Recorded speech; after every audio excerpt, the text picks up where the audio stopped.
સુરતના ભાટેના વિસ્તારમાં આવેલી આરબી એન્ટરપ્રાઇઝ નામની ઓનલાઈન કુરિયર કંપનીના ગોડાઉનમાં આગચંપી કરવાનો ગંભીર મામલો ઉકેલાતા ઉધના પોલીસે 2 આરોપીની ધરપકડ કરી છે, જ્યારે 7 જણા હજુ વોન્ટેડ છે. ઉધના પોલીસે વિશાલ સુનિલ ચૌધરી અને રવિ ગુલાબ સરોજ નામના 2 આરોપીને ઝડપી પાડ્યા છે. આરોપીઓએ કબૂલાત આપી છે કે તેઓએ તેમની ટોળકી સાથે મળીને કુરિયર કંપનીના માલિક સાથે થયેલી માથાકૂટના બદલો રૂપે ગોડાઉનમાં આગ ચંપી હતી. અન્ય આરોપીઓમાં તારાચંદ્ર ઉર્ફ બચ્ચી અને નીતિન સહિત 7 જણાની પોલીસે શોધખોળ શરૂ કરી છે. जी सर, ये जो आग लगाने वाली जो घटना है, શું છે પૂરી ઘટના અને શું થયું છે?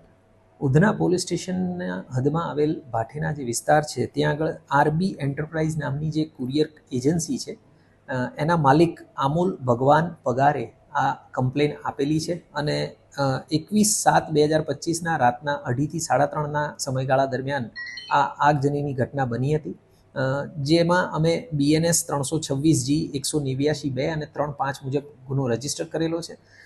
જે આરબી એન્ટરપ્રાઇઝ કુરિયર એજન્સી છે એના માલિકે સીસીટીવી કેમેરા ચેક કર્યા ત્યારે એના ધ્યાનમાં આવ્યું કે કેટલાક લોકોએ આગ હાથે કરીને લગાડેલી છે.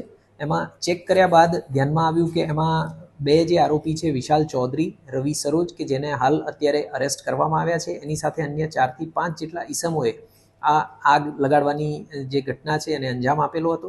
અને આગ લગાડવાનું કારણ એ હતું કે આ જે બનાવના ફરિયાદી છે આમોલ, એ પહેલાં ખટોદરાની હદમાં જે છે ત્યાં આગળ એક કૃષ્ણા યાદવ નામના ઈસમની સાથે કુરિયર કંપનીમાં એની અંડરમાં કામ કરતા હતા, એમ લોજિસ્ટિકની અંદર.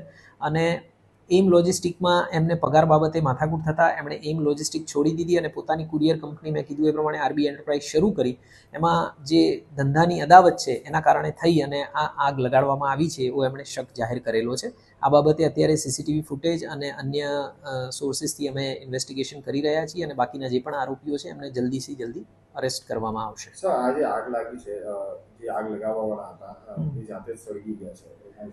સીસીટીવી ફૂટેજ ચેક કર્યા છે અત્યારે અને એમાં અમારા ધ્યાનમાં આવેલું છે કે જે આગ લગાડવા માટે જે લોકો ગયા હતા એમાંથી એક ઈસમને પીઠના ભાગે આગની જે જ્વાળાઓ છે એ લાગેલી છે અને એ ભાગતા દેખાઈ રહ્યા છે. અગાઉ પણ કંઈક માથાકૂટ થઈ હતી જાણવા મળ્યું? આ મેં કીધું એ પ્રમાણે કે પહેલાં જે આ અમોલ છે એ આ કૃષ્ણા યાદવના એમ લોજિસ્ટિકની અંદર તે કામ કરતા હતા અને ત્યાંથી છૂટા પડ્યા ત્યારથી એ લોકોની વચ્ચે આ કુરિયર કંપનીમાં ધંધાની અદાવતના કારણે થઈને માથાકૂટો ચાલુ હતી.